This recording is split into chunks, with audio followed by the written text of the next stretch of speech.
I really felt like they had a respect for the people that would be using each of these elements, because so often, like, the argument against it is them going, but it's their artistic vision. They've built it to be played this one particular way, and to make any alterations to it at all would be the destruction of art for communism. But that's where you have to go. You need to get your head out of your arse and go, you're making something for people. People know what they will make things better for them. And if it's not something that they need, they can choose it to make it something that makes it better for them. And I was surprised the slow down time, it applies to anything spoken, any words in the game, any cutscene. The high contrast mode will go until you turn it off, and if they didn't respect the players, they would have it automatically go, oh, but this bit's really important, so we're going to make sure that the player can't use high contrast and can't slow it down. Was that your impression? Yeah, definitely. And the way I always come at this argument of the artistic vision argument is that, what use is having that artistic vision if a lot of the people who want to play your game just can't play it at all? Like, for me personally, I would gladly sacrifice any artistic vision if it means I can play the game, because that's much more fulfilling for the player than just hearing about the game or reading about it, or watching somebody else play it is, yeah, it's good, but it's nowhere near being able to do it yourself. And I think that again is probably something that within the industry they're becoming more wise to, is that there's a lot of kind of an untapped market out there. Like, I know there's the purple pound, as it's known, which is the sort of the spending power of disabled people, is sort of, I think, about 250 billion in the UK alone. And if, let's imagine that the video game industry is like the tiniest amount of that pie, you're at least talking maybe millions there. So, I think, yeah, all very well to have your artistic vision, but yeah, like you said, get your head out of your ass and make sure that as many people who want to play your game just can play it. Because not only is that going to earn you a lot of kudos, as it has with Naughty Dog, they've gained a lot of plaudits, rightfully so, for what they've done. And so much so that people like me, I would never buy a remastered game, because games are bloody expensive these days. But I bought it because it was accessible, and I want to support companies to continue to do that. So not only will they gain plaudits, but these are all multi-million pound and dollar businesses, certainly the AAA ones. They're going to get a lot of money out of it as well, which is obviously not of interest to us, but it is to them. So if Naughty Dog is like the gold standard in terms of making an accessible game, building it from the ground up and not as an afterthought that's just added on or stapled on, do you think that there is room for improvements to be made in the future? Oh, yeah. Even from Naughty Dog, to be honest. One of the areas that I think, speaking about The Last of Us in particular, that it was lacking is any kind of audio description for the gameplay scenes, the gameplay moments. I know we've said it as a screen reader, but I don't know, if you're playing as sort of Ellie in the second game or something, and she goes to write something in her diary, you have no idea that she's doing that until a notification pops up saying, diary entry, press touchpad to view. Yes. If she started writing in her diary and audio description lady came back and said, Ellie writes in her diary or something like that, then again, that's a whole new level of immersion added. And I'm lucky in that I have some useful vision. So to a degree, I can appreciate sort of the amazing environments that the game has. But a lot of people who maybe have even less vision than I do or no vision at all, maybe probably can't appreciate that to the same extent. So something like audio description in the gameplay moments, I think, would be a huge step forward for Naughty Dog with whatever they do next. And I'm hopeful that something can be done, because again, it would just enhance the entire experience so much more. But in terms of the industry as a whole, I think it's going to be hard, and it's going to take a lot of years for like Naughty Dog's level of accessibility to be the standard. I can't see that happening in the next probably 5-10 years even. But if some of those core features that are there to assist people with different kinds of disabilities, if a few of those core features make their way into games as standard, then I think that's going to be sort of an incredible start. Because like if you think back to 2020, at the time when The Last of Us Part 2 came out, it was essentially like going from no accessibility in a PlayStation game. It was sort of the levels of accessibility were that poor, I found.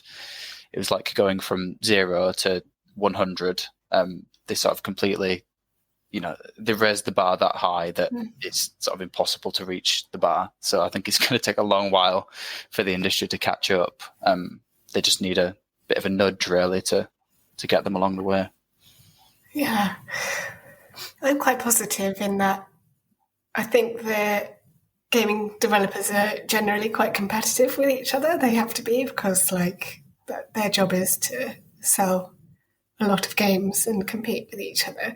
So hopefully the legacy of Naughty Dog, kind of leaving a marker, as it were, will hopefully inspire a lot of other bigger game developers and smaller ones, like literally all game developers, to kind of think about accessibility from the start and actually incorporate it into the game right from the beginning, rather than just thinking, or maybe we should do this and then we'll just leave it because we don't have the time or the budget or whatever else. But yeah. And I think as well that they do have that competitive aspect, but I think there's also an element of they need to work together on this as well and share ideas and share research and just collaborate to make sure that it gets better across the board. The organisation I work for ran sort of an event, I think just last month actually in Scotland, around accessible gaming, and they invited sort of a lot of people that work across the gaming sector, and there was sort of representatives from Microsoft and Google and lots of other, small, indie, large game companies were there.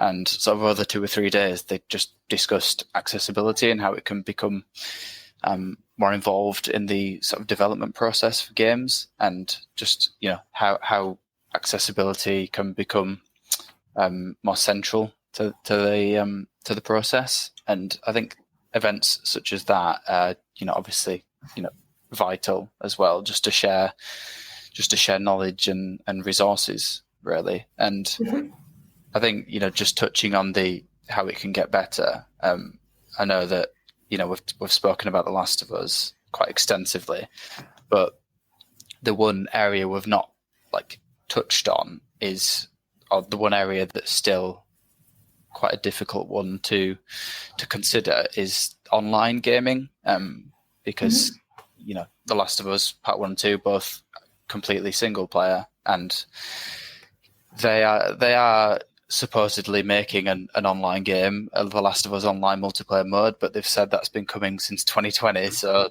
who knows what's going on with it. But I am excited to see if they can bring what they've done offline into the online space, because I think you've talked to Matt about some of the, the arguments that people on the internet have against accessibility. Those arguments are going to be, ramped up 100 times that when it comes to accessibility features being in online games, aren't they? Because I can just imagine being labelled like a cheat or something like that for using the screen reader or something.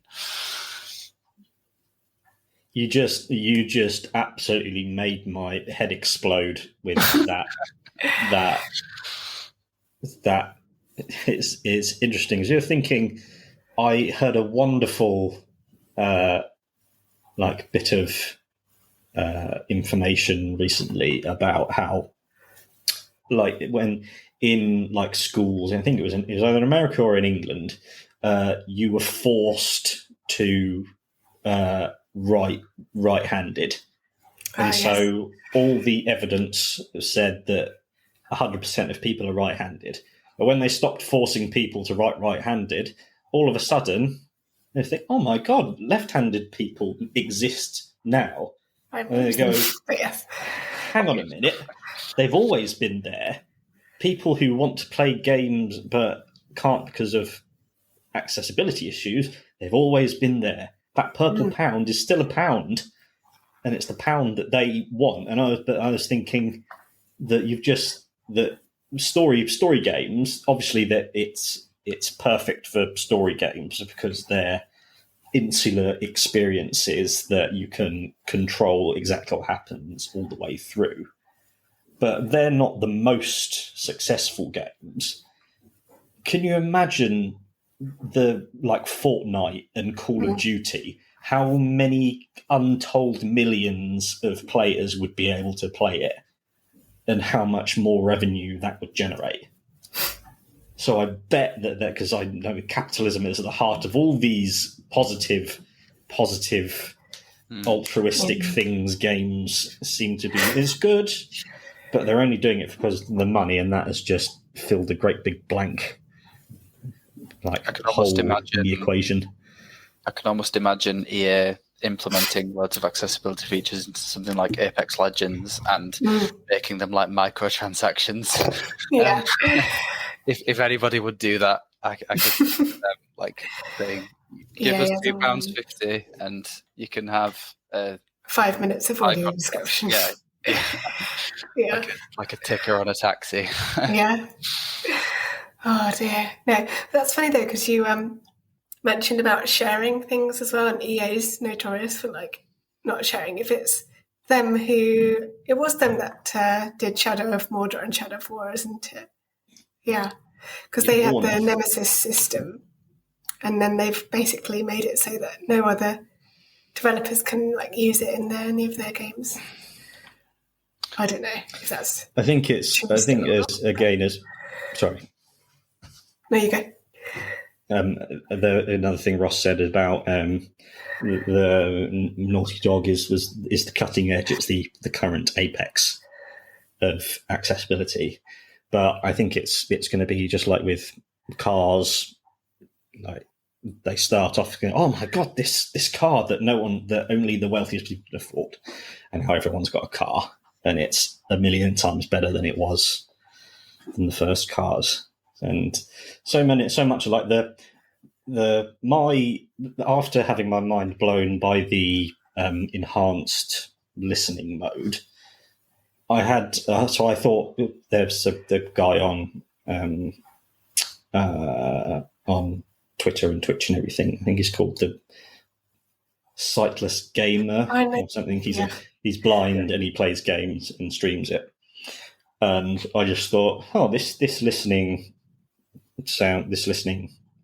mode's really good. So I tried playing it with my eyes shut, and it was good, but I couldn't tell where I was going. It wasn't that good. And I think the most incredible Apex I could think of would be a sonar game mode where you could literally, it's just like you're a bat or a clicker as they listen to everything, and it goes, ooh, and so you can tell, there's a door there, there's grass there that I can hide in. and it just really feels like the limit is the studio's imagination. They just need to commit the resources to it. And one thing that, like, the screen reader, I tried that for a little bit. It impressed me that it's quick. It reads everything really quickly, like open photo mode. It doesn't go opening photo mode and waste your time. I think it just, games should have the screen reader on by default. But they want to go, oh, but we've got our first image of the open window with the sunlight or the boat floating on the dock. Now, our artistic vision has to come first. And go, you could just have a narrator voice. That would be the luxury future. You could have an actual person reading it out as if it's part of the story. It's just the imagination, the sky's the limit. I think having sort of a, like you described, like a sonar type game, I think if you'd have suggested that 5 years ago, I'd have thought that's like completely impossible. But now I my attitude is, at least, why not? If they've already done what they've already done, then surely that must be doable. I mean, they already have like the feature where if you press the L3 button, the left analog stick, it will direct you in the way you need to go, which again is another life-saving feature for me, because I can never see where I need to go. And just pressing that, it points you in the direction you need to go to progress the story. And that's no matter where you stood on the game, it works faultlessly. So, if they've already got that kind of navigation assistance and being able to detect when you're at like the edge of a mountain or something, when there's a hazard there, and it sort of veers you away from it, and it can assist you with jumping and things like that. If they can already have those sort of navigation assistants in there, then why not? Let us all feel like we're in a submarine or something. And there's also, you mentioned the haptic feedback. Everyone's going, oh, that's going to enhance everyone's gameplay. You can feel the twine of a bow as it twists as you pull the bow. You can use that to guide people. You can have the most subtle rumble in one area of the controller could go, oh, it's strong directly in front but weak to 45 degrees. That means there's a wall in front of me and a door to my right. Just all those elements, the subtlety and nuance that is possible now for everyone developing games. That's why it's so exciting to care about this stuff. Like, just it's mental to not Especially be next to gen, not right? be. Yeah, definitely for next gen as well. When I played The Last of Us Part 2 on the PS4 sounded like it was going to like take off into space. It did not cope very well. But playing that game on the PS5, and then with the Part 1 remake that they made for the PS5, like all of the accessibility features work so much smoother. Like you mentioned about the screen reader, it feels so much more responsive and kind of snappy compared to when you play the PS4 version of The Last of Us Part 2. And yeah, with how like random and mad stuff that they can make, like the controllers do these days, then yeah, why can't they do something like that? I think you need to get you a job at Naughty Dog, Matt. Yeah. Yes, please. Please make it happen. Please. Amazing. So good. I've got a couple of questions left to ask, so I'm going to round things off by asking, can you summarise why accessibility matters to you in like one sentence, if you can? If you can't, then feel free to elaborate further. No. But go for it. Yeah. One sentence, it simply because it means I can play the game without help. Well, just because it means I can play the game, never mind the without help bit. Yeah. How about you, Matt? You don't have to settle for the default setting. That's what the patriarchy is at the end of the day. It's saying there is a default setting to life, and it is men. And the default, then everyone needs to just, that is one speed, and you can only go at that speed. And if you can't go at that speed, then that sucks for you. And you go, there's actually a billion other opportunities that you can try, and it'll actually make your life better as well, not just opening up possibilities for people who it has been closed off to. It's actually good for you as well. And remember, anyone is a second away from some form of disability. Disability isn't something you have, you just always have had. People, particularly when it comes to age, the world becomes less accessible as we age. The world can change for you like that. So lean into making it as accessible for everyone, and don't just think about yourself. Excellently summarised. It's all right. No, lest we forget, we are also feminist gamers, so well done for shoehorning in the patriarchy there. I knew it would come up at some point. And I'm not sure I can add anything more eloquent to those two answers. But for me, I'd say it's actually having the luxury of choice, which is not something you often get. When you're met with barriers to different things, you have to do it a certain way or you don't get access to it. But to have the choice to be able to tailor things to how you might want them to be is something that a lot of people who aren't necessarily disabled might take for granted. And I think that it's something we should pay more attention to. And I guess my last question of the pod would be, for this episode, I'd like to know what games you're looking forward to playing for the rest of 2022.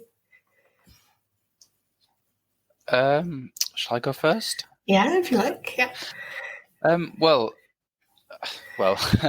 I went straight from Last of Us Part 1 into Part 2 and I've not finished it yet. So I've got about half of that to go. And then by the time I finish that, it'll probably be like approaching the big C word, won't it? Christmas, obviously. Yes.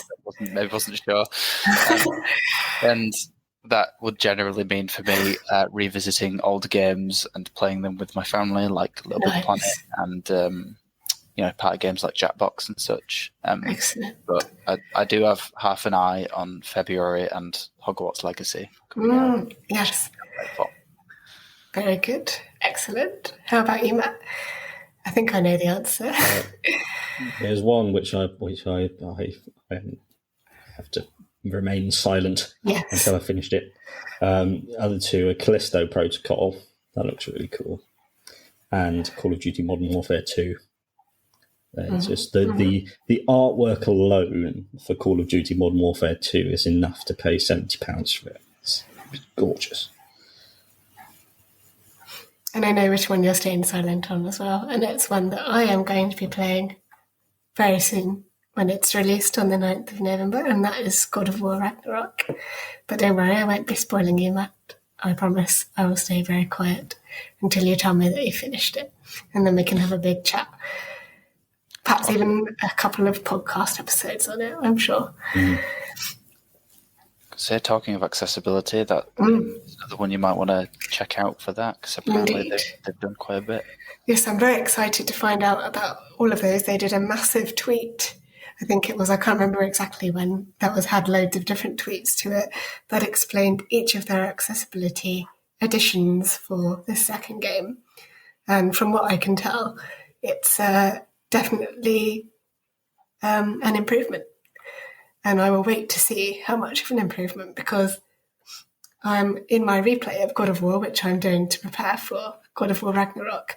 I've actually customised some of the controls much more than I did the first time I played it, and it's making it a lot easier to play.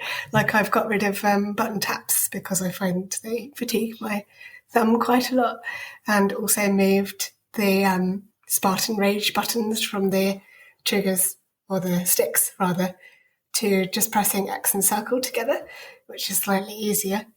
But generally, in terms of other things, they've got like different coloured subtitles, but only the backgrounds of the subtitles, but not different colours. So there's definitely a lot of room for improvement on the original God of War, but I'll be excited to test out all of those features as they apply to me and see how it goes from there. That's definitely something I'm looking forward to.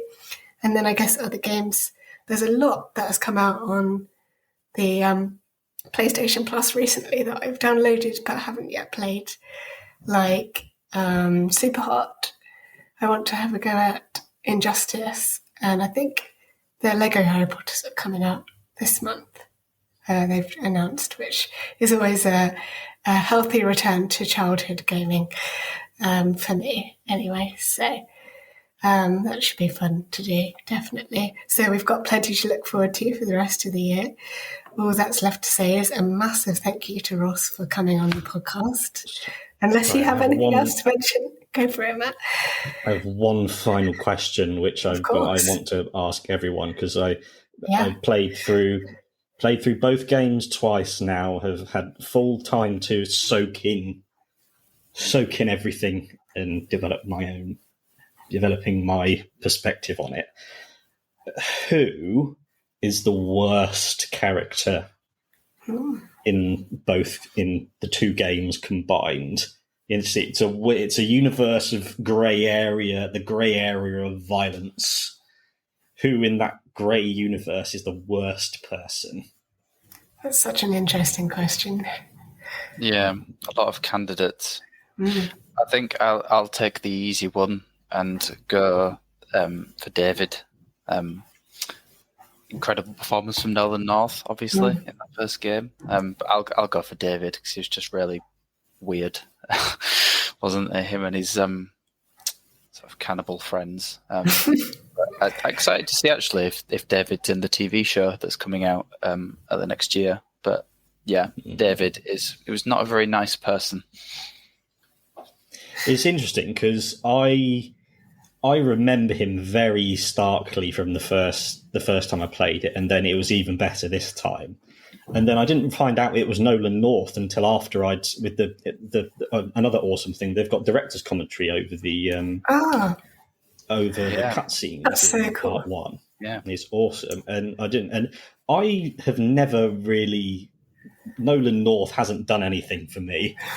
I just thought, he's the godfather of voice acting. He's never actually done anything for me. And then after finding out that he did this incredibly complex, dark character, I suddenly have a universe of respect for him now, because it's such there's a paedophile aspect to it as well, which I had not remembered from the first time. So he was a cannibal and a paedophile. So, yeah. That's definitely the right word to summarise David, kind of paedophile. But Nolan North seems to do that a lot. Like, he pops up in places that you didn't realise it was him. I think I remember him being in one of the Batman Arkham Asylum games. I think he was like Penguin in one of the sort of original ones, and you would not tell at all that it was Nolan North. But yeah. So cool. How about you, Alex? Well, from my sketchy memory of watching it all on YouTube, I'd say it's a really difficult question, because a lot of the characters you initially think are the worst actually have really justifiable reasons for doing what they're doing. You could argue, like Abby and that sort of thing. You could argue that Joel's the worst character for basically dooming humanity just because he wanted to save Ellie. You can't shame the dead, Alex. You can't shame the dead. Otherwise, shames David. So yeah, it's true. It's true. But no, I mean, it's a really difficult question and a good one. But I don't know if you have a set character in mind, Matt. I think I have the definitive answer. It's Owen. Remember Owen, Abby's ex-boyfriend? Yes. The father to Mel's baby. Everything in the second game is his fault. I love that. Matt's he's definitively the worst, and then Ross is he's quite irritating. Yes. Very irritating. Yeah. He was the one who found Jackson and took Abby to look at it alone, and then she goes down and gets saved by Joel. So otherwise they would have had to gone down and find a different way. They could have every problem in the second game could have been solved with a few conversations. So that's his fault. And then Mel dies because he wouldn't just fucking stay back, and he shags Abby and wants her to come along, and yeah, it's all his fault. And I stand by that, having played the games again. So I'm glad the question elicited such interesting responses from you two. Mm-hmm. For me, it's quite shallow.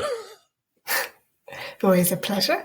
No, you never know. This is what's so interesting about podcasting, is you don't know what answers you're going to get from each other, which is always really fun to do. But yes, I think that just about wraps us up for this episode and/or episodes if we're splitting it. But it's been a really great discussion. So thank you very much, Ross, for joining us, and I hope you've enjoyed being a guest on the podcast. Yeah, it's been great. Thanks for having me both. Fabulous. Matt, do you want to do the old spill? I know you enjoy letting everyone know what they need to do. I think because we're editing these, splitting these up so much, we may as well record one like thing to stick on the end of each one. But we'll do that. Yes, we should. Until then, thank you for watching or listening. Like, share, subscribe wherever you may be watching or listening to us. If you are listening to us on Apple Podcasts, please do give us a comment, because that is how we get more feminist gaming talk into the eyes and ears of as many people as possible. But until next time, we have been gaming the system. Bye-bye. Bye. We hope you enjoyed that episode of Gaming the System. If you want to support us, you can donate to us through our PayPal by sending it to wearegamingthesystem@gmail.com if you want to send us a one-off donation. If you want to donate to us monthly, you can subscribe to our Patreon at patreon.com/gamingthesystem. Until next time, bye-bye.